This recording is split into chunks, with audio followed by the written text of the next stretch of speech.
Welcome friends to a review on the all-new Ineos Quartermaster pickup truck. On the window sticker of this model, it does say that it is a 2024. However, I assume that all Quartermasters were going to be 2025s.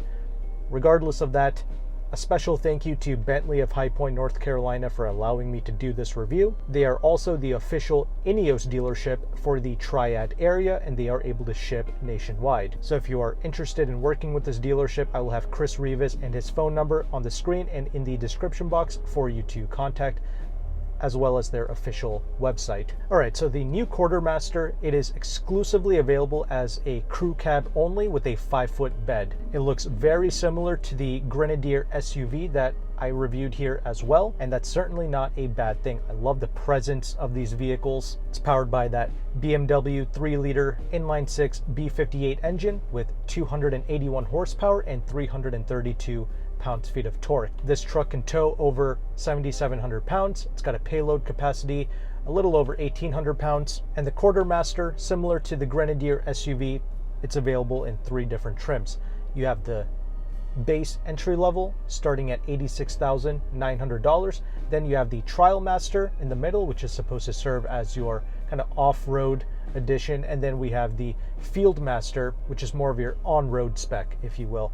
And both the Trial Master and the Field Master, they're both going to start at around $95,000, or you could do what this dealership did and you can just custom build a base model to your liking. The way you see it here, this truck stickers for about $101,000. The reason why these trucks are considerably more expensive than the Grenadier SUV is because of something known as the quote-unquote chicken tax. It's basically a 25% tariff tax placed on imported pickup trucks. And with that established, let's go ahead and let's get this vehicle out on the road and let's see how it does.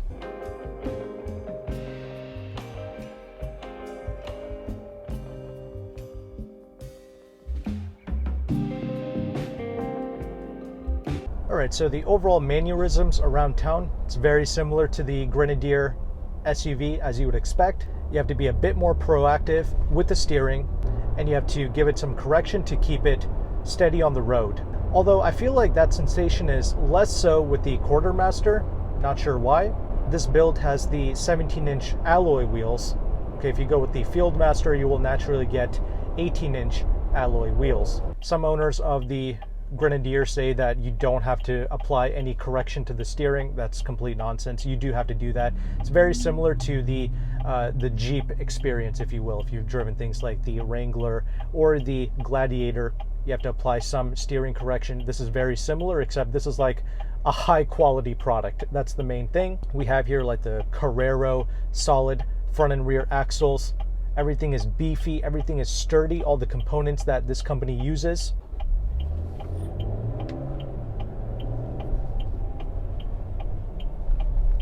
You know, the 0 to 60 time for this truck, it's rated to be 8.8 seconds, but honestly, this feels a bit more brisk than that when you get on the throttle.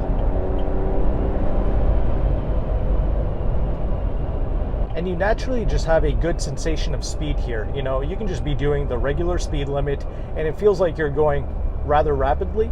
So that is a rather fun and immersive feeling that this truck is providing us with.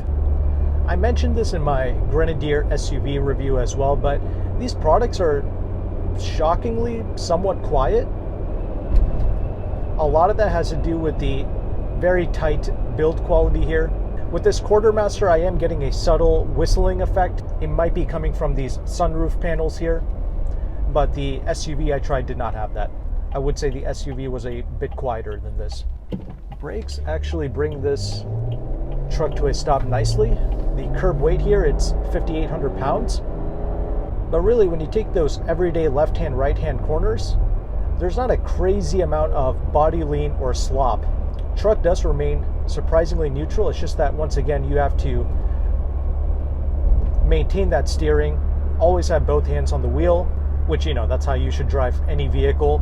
But I'm just saying, that really applies here with these Grenadiers and Quartermasters. The ride quality, it's certainly a bit more taut, and I forgive it because that's what allows this truck to handle somewhat decently during your everyday left-hand, right-hand turns. And it's mainly just these smaller bumps that you feel being kind of transmitted through the underside of the vehicle, but that's pretty much the case with almost every off-road product that I've noticed. You know, the brakes are good, but it's a progressive brake pedal. You really have to get in on it.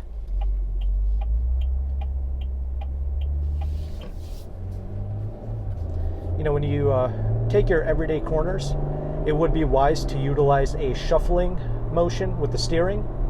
That way you always have your hands on the wheel and you can naturally bring that wheel back, because that's something to note regarding these vehicles. The steering doesn't automatically come back to you like with a traditional automobile.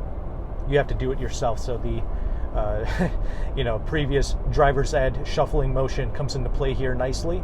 Once again, even your high-speed stability is not terrible.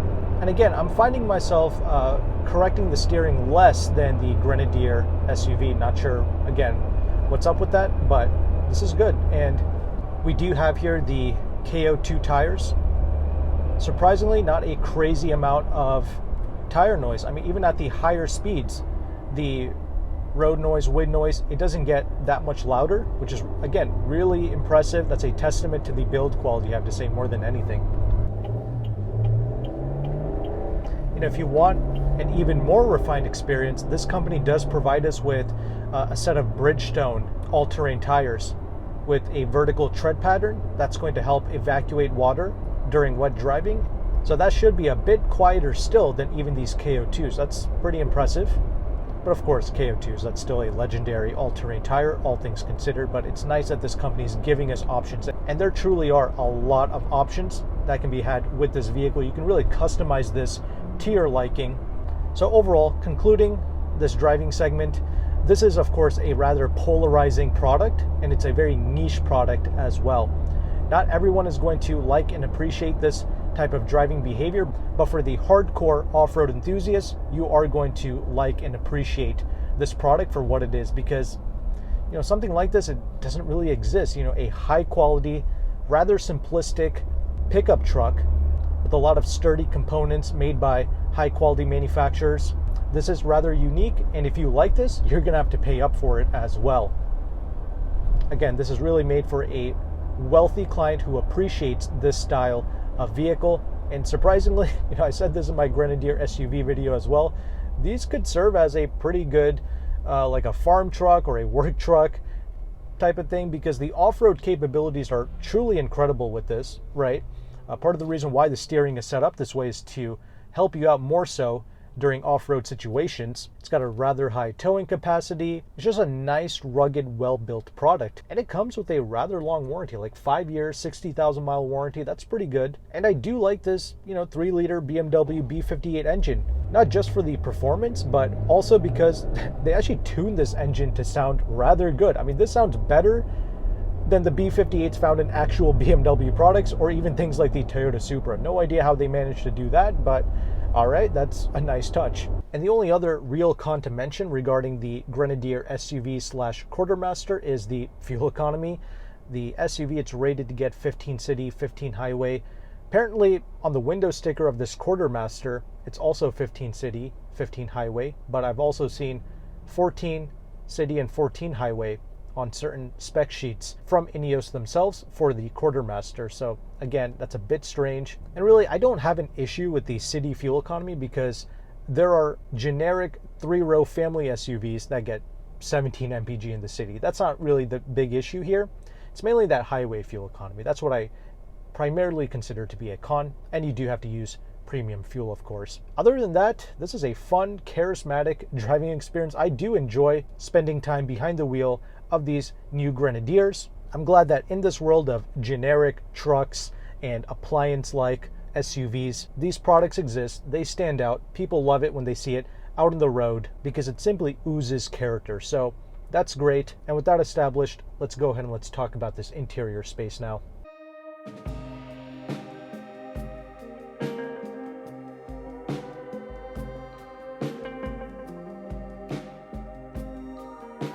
Okay, let's quickly talk about this interior space, because this is very similar to the Grenadier SUV. And that's certainly not a bad thing, because the build quality and the solidity of the cabin, it continues here. These doors, they require a pretty decent amount of force to close them. They are rather heavy, and it truly gives this cabin that bank vault feel that many people like and appreciate. We have here the ultra comfortable Recaro seats, and if you didn't know about this, the Recaro seat brand was actually going bankrupt, and I believe some Italian company came by and they actually purchased Recaro, and that allowed Ineos to continue to produce the Grenadier SUV and the Quartermaster trucks. But it's because of this Recaro seat issue, that's why the production time for the truck and the SUV got delayed so much. Like this dealership, they are supposed to get 2025 model year SUVs and Quartermasters sometime around May of 2025. That's what I've been told. But yeah, I was definitely sad to hear that Recaro was going bankrupt, because these Recaro seats, one of my most favorite aspects about these vehicles. They are so comfortable and supportive. With the base models, if you want, you can actually get a cloth seat as well, but I prefer this leather, and there's also like a white leather interior available to us as well. I love the airplane cockpit style buttons and switches all throughout the center console, and even on the roof area here. You know, you have a lot of different auxiliary switches that you have access to. You can utilize all of this while wearing gloves, and it's just satisfying to interact with these buttons. All of these trucks come with these center locking diffs, but if you want, you are able to get the front and rear locking diffs when you go with things like the rough package, which this particular truck does have. Although when you go with the rough package, they force you to get these KO2 tires. So if you're someone who appreciates the Bridgestone all-terrain tires for the reasons I mentioned during the driving segment, like for the quietness and for the better wet performance, then Ineos does allow you to just get the front and rear lockers as a separate option. So I love the flexibility that Ineos gives you. I mean, they do some of the options and the trim levels better than established brands. They don't just gatekeep or lock certain desirable options and features behind a trim level or an options package. You can get this vehicle truly the way that you want it. And if you do want to custom order one of these products, there is like a 3 to 4 month wait period. Anyway, we have like this 12.3 inch infotainment screen. However, it's not technically 12.3 inches. The reason for that is because we don't have like a center gauge cluster. The center screen only shows you the warning lights. So they actually put like, you know, your speedometer and things of that nature towards the left side of the infotainment screen. I personally don't really mind that. But another improvement that I've noticed compared to the Grenadier SUV is this infotainment screen seems to react a bit quicker than the SUV. Again, not sure why. Some other annoyances continue, you know, like that speed limit warning beep. There is a way to turn that off within the infotainment, but I believe you have to do that every single time you get inside of the vehicle.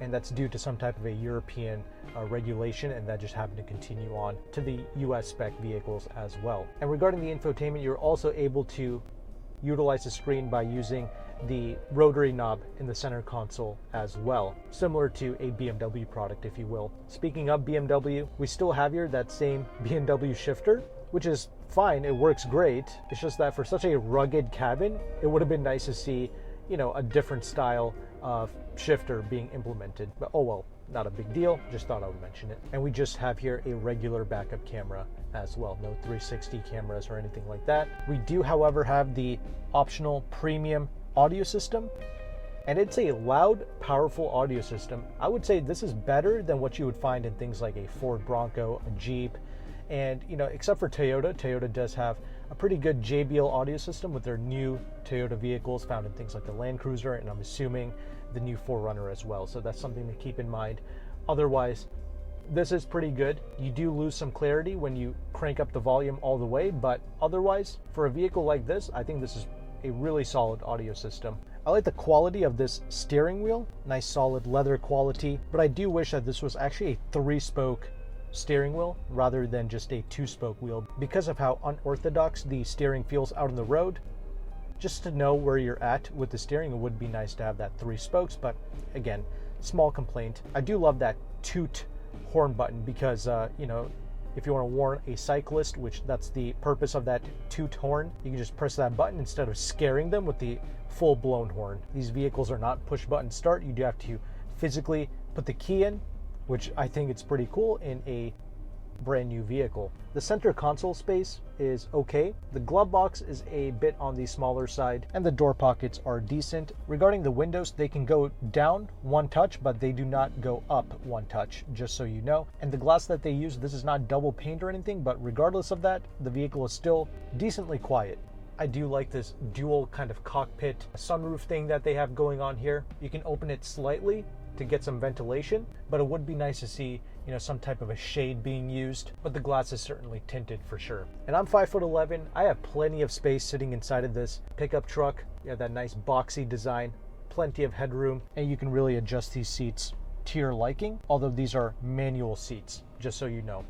Now the rear seats, definitely very tight, although I am able to fit behind myself, but keep in mind, despite my size, I do sit closer to the steering wheel than most people of my height, so I'm just barely able to fit. You get a bit more legroom in things like the Grenadier SUV, okay, but you do have your own vents back there. And the truck bed, it's 5 feet, which is fine, but they actually put that spare tire in the bed of the truck as well.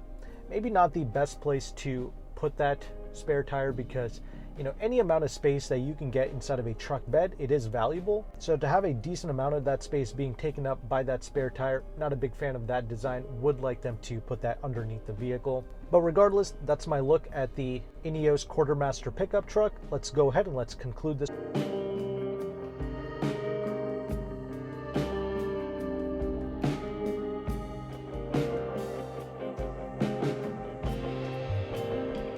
Okay, concluding thoughts on the all-new Ineos Quartermaster pickup truck. You might have noticed throughout the review I had some notes, especially regarding Signature Autosports. They are the company that supplied a lot of the accessories that you see regarding the Quartermaster, like the bull bar, the side steps, and that big basket in the bed area. But before I talk about them, I want to actually talk about the Fox steering stabilizer that this Quartermaster had installed. So when I was doing my review and driving this pickup truck, I did not realize that this vehicle had the Fox steering stabilizer installed. I usually record the B-roll after I do the drive. So that's when I saw the Fox steering stabilizer. And this is the reason why I was able to drive this truck with less steering input than the Grenadier SUV. And I'm glad I had this driving experience because I've heard about this Fox aftermarket component, and I was really curious if it actually made a difference in the drive, and I am pleased to report that yes, it does. This component costs less than $300 to purchase, and you can literally install it yourself. It takes like 20 minutes or less. And as you can see by my driving thoughts, yes, less steering input is required when driving straight. And also when you take your everyday left-hand, right-hand turns, the steering does somewhat correct itself, just a little bit, like quarter to halfway. I'll be honest though, that part about this Fox steering stabilizer, I'm not a big fan of. And this is my reason for it, because I would rather the steering auto-center itself completely or just not do it at all, like the regular Grenadier SUV. I'm not a big fan of the halfway correction, although as mentioned before, that shuffling technique does help out. That way you always have your hands on the wheel. But regardless though, make no mistake, if I am in the market for any of these Ineos vehicles, I am definitely going to install that Fox steering stabilizer, no doubts about it. This now feels a lot closer to something like a JL Wrangler per se, just a subtle correction to keep it straight. I'm okay with that. Now let's talk about Signature Autosports. This is a company out in Wilmington, North Carolina.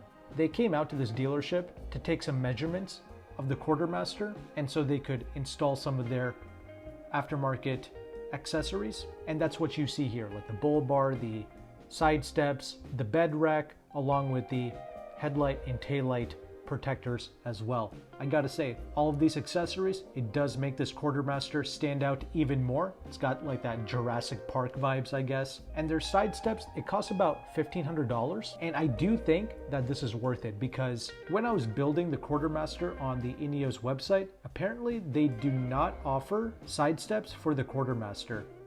Ineos only offers rock sliders, and that's a bit unfortunate because even at my height, 5'11", I definitely need some type of a side step to easily get in and out of this vehicle.